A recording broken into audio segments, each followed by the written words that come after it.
A lot of nice things against Northwestern. I thought that the defensive side of things was a lot of positives. You don't do that to Nick very often. And 2 of 10, I thought his shots were hard. One of them that he did score was against our zone, and then thought Tommy was exceptional on the glass, and just his activity chasing balls. Obviously, we saw a trap, get it out of Keaton's hands mentality. Chris chose not to let him go into isolations. So 11 threes in the first half, and guys did a great job of spreading the wealth and then taking what was there, and we made some balls. So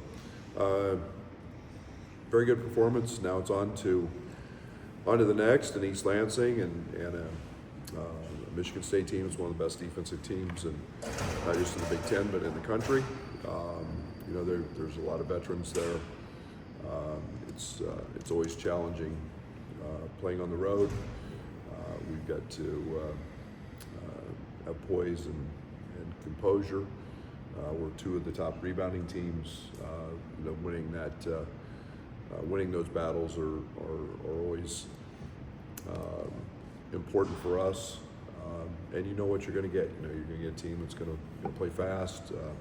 They're an elite lob team. They play very well in pick and roll.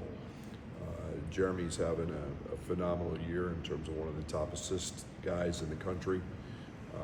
He's getting to the foul line at a very high clip of late, which we've been. I think we're number 1 in the country in fewest fouls. So we've got to be on point with that. But should set up for a truly good Big Ten game against 2 teams that are very good. You've shown a propensity a number of times to kind of overwhelm teams in the first half during this winning streak. Not every game, but many of them. Is there anything common in all that? No, I think our mentality's just been, kind of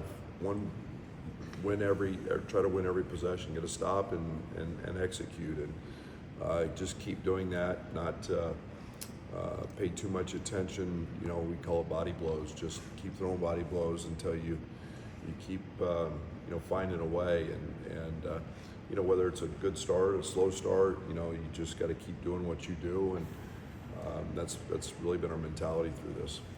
Tom's teams are known for physical style of play. Do you feel like your team this year is uniquely positioned to match that and handle that? Yeah, I think we've always been that way. I think we're very diligent about not fouling.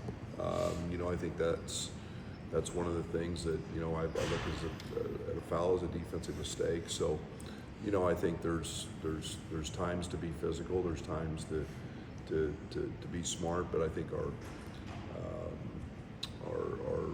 teams have been very similar in those paths throughout the years. If you think you throw out your first 2 seasons here on the road in the Big Ten, you're at 40 and 26.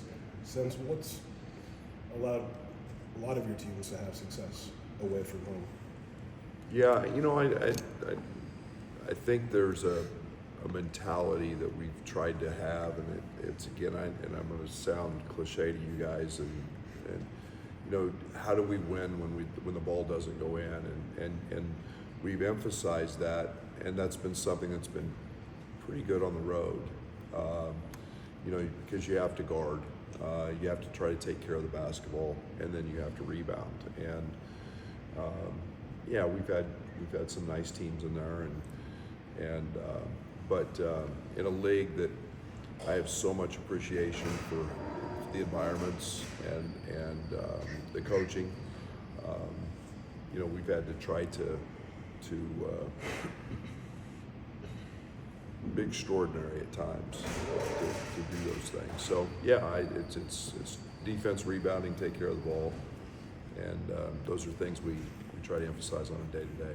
When did you know that this team was going to maybe have that similar ability? Yeah, I mean, there's a reason we play the schedule we play. You know, I think that we've seen a lot of different styles. I think that you truly never know until you go through it. I started to feel better about this team, you know, in the Ohio State game early. I thought there was some composure there in what was our first Big Ten game, but you know, we had to grow through the UConns and you know, some of those Alabamas. We had to grow through some of those games early when we weren't truly healthy. But yeah, it's just been a gradual process, I think. Is those teams, you know, they always talk about the rebounding, they squirt football pads, you know, what makes them such a good rebounding team maybe this year? Is it personnel or effort? And, you know, how do you think Illinois also matches up in the rebounding category? Well, you know, Tom emphasized it. You know, it's always a staple with him. I mean, you go back to the first year he was a coach, and you're going to find good rebounding teams. And it's always been a vital part of Michigan State basketball and their success. And so, you know, you become good at what you emphasize, you become good at what you work on. And, you know, those are things that they do, and they're the things that we do. And you come to watch an Illinois basketball practice sometime, you're going to figure out why we're decent at rebounding, because we work on it every day, and there's multiple drills in it. So, you know, that's a staple of Michigan State basketball from, you know, his time there till today. Is there an update on Bam and when he could be fully cleared for practice and games? He's doing partial practice work. We'll see. I don't have any other things on that. He is much more into the conditioning mode. He's got it bandaged in practice. The stitches are out.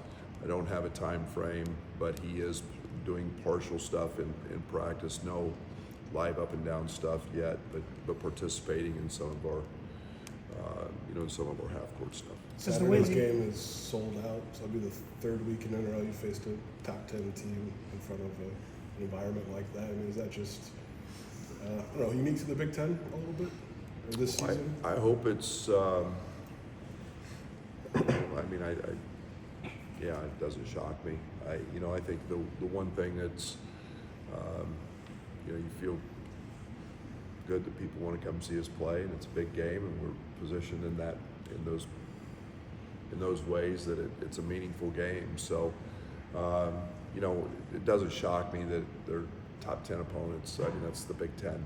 You know, you're going to get those. And just so happens we've been on the road with them, but we don't control the schedule, and we're just going to show up and keep our mindset of just the next one up. Just the way they push the pace both off makes and misses, does that stress the defense a little bit? Sure. They do it on purpose, and Jeremy's very good at it. And you know, he slices the floor, and you know, I think the alarming stat is I think they get 94% of their misses back in transition when they take transition shots, and you know, they get you you know, in a scramble mode a little bit, and Tom lets those guys shoot threes, and you know, that's an alarming get back rate.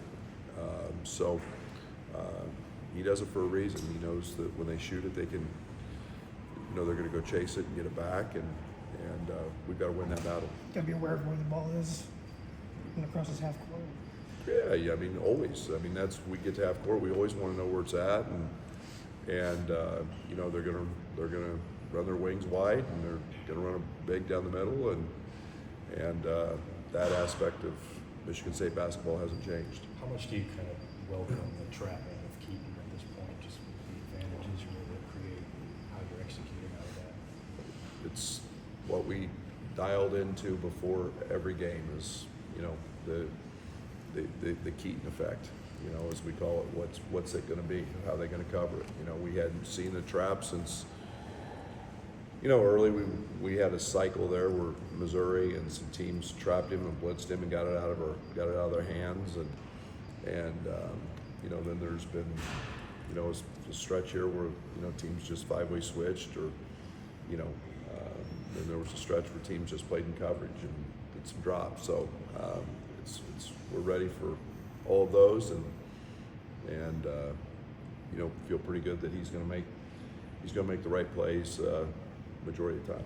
And Keaton has drawn a lot of fouls and shot a lot of free throws. What makes him maybe good at that, of getting teams to foul him? Yeah, one, he's pretty strong and pretty tough. Secondly, he's got incredible change of pace, and he's got incredible footwork and an incredible use of both hands. His footwork is exceptional. He's got abilities to pivot, spin, get people off balance, and then I think there's 3 or 4 more in every game that he gets fouled on when he's in there. But his decision making in there is just elite, because he doesn't get sped up, and it's his pace and his everything else I just mentioned. Given how much this team is winning right now, at what stage is your staff at in terms of prognosticating or preparing for what this team will look like once Bam comes back? Yeah, I think I don't worry about that. We've been down that path before with with other guys when they've been out. I think that you fit them back in accordingly. We don't know when that's going to be. We've got opportunities in practice to throw him out there and look at some different things and see. But you also understand that being a hole's a good thing for us, and we got one of the elite players and defenders that hasn't played yet or hasn't played in a while. So that's exciting as well. How did Ben become the more complete player that we're seeing this year, and how important has that been to your team? He's been phenomenal. He's been huge, and I think Ben's growth is as big a reason as why we're in the position we're in. I think that he's become the elite role player. I think he is. He was the hardest working guy this summer, and I think his buy-in to becoming an elite defender, becoming a much improved rebounder, a guy who's changed his body, all of that has been a tribute to him and his hard work. And now he is a very, very complete player, and not just a guy who can make jump shots. He's a guy that's going to wants to guard other guys' best players, and that's a tribute to him.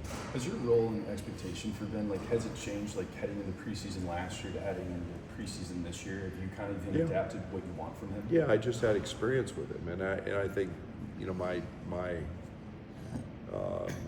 I always thought that he could be the 6th man of the year type guy.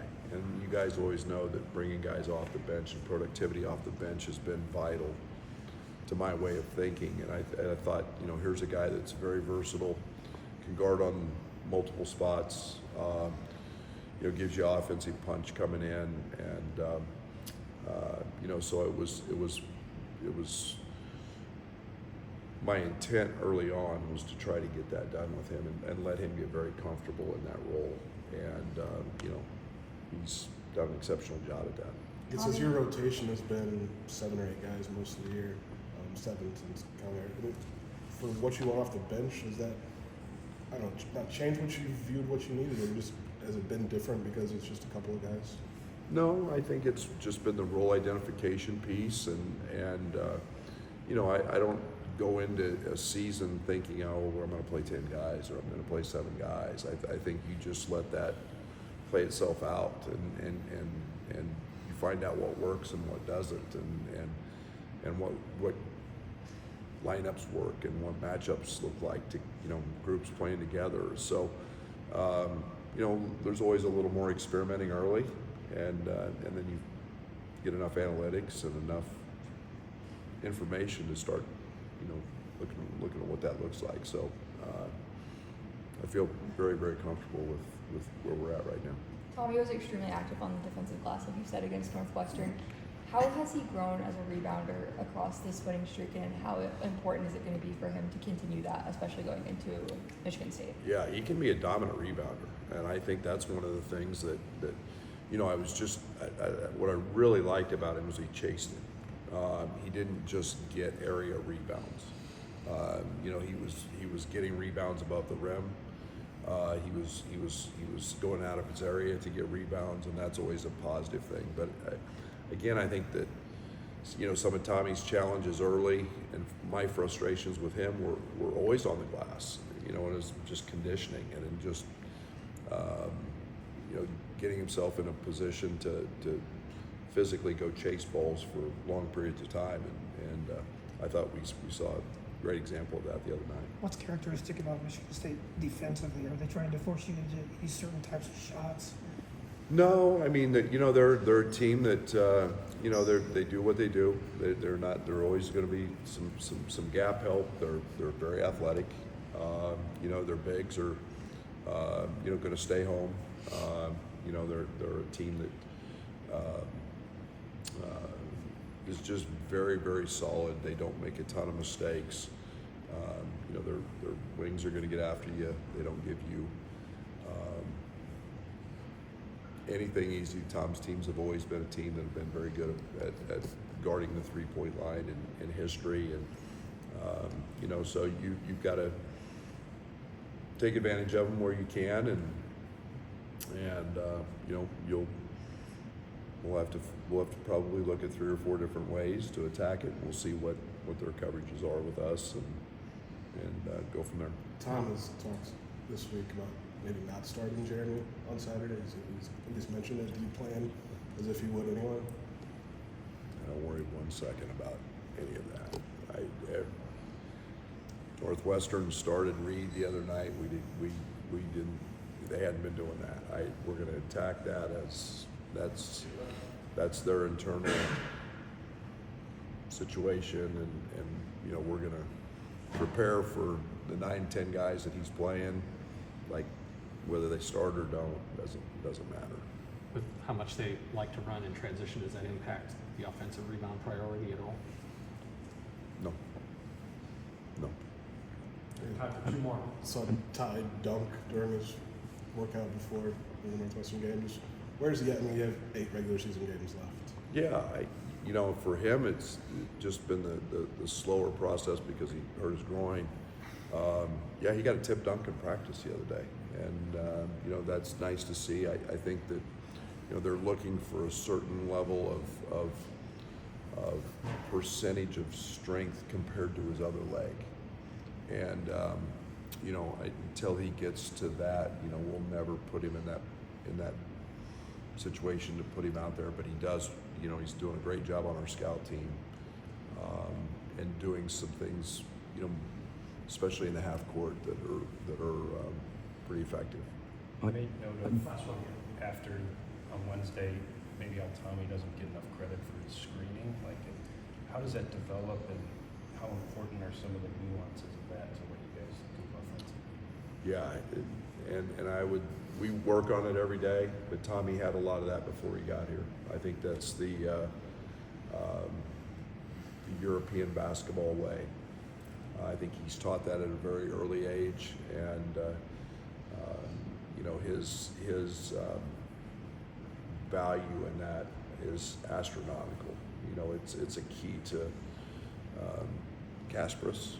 It was a key to Kylan and what Keaton are having the success with because of his ability to understand screening angles and when to screen, when to get out of screens, and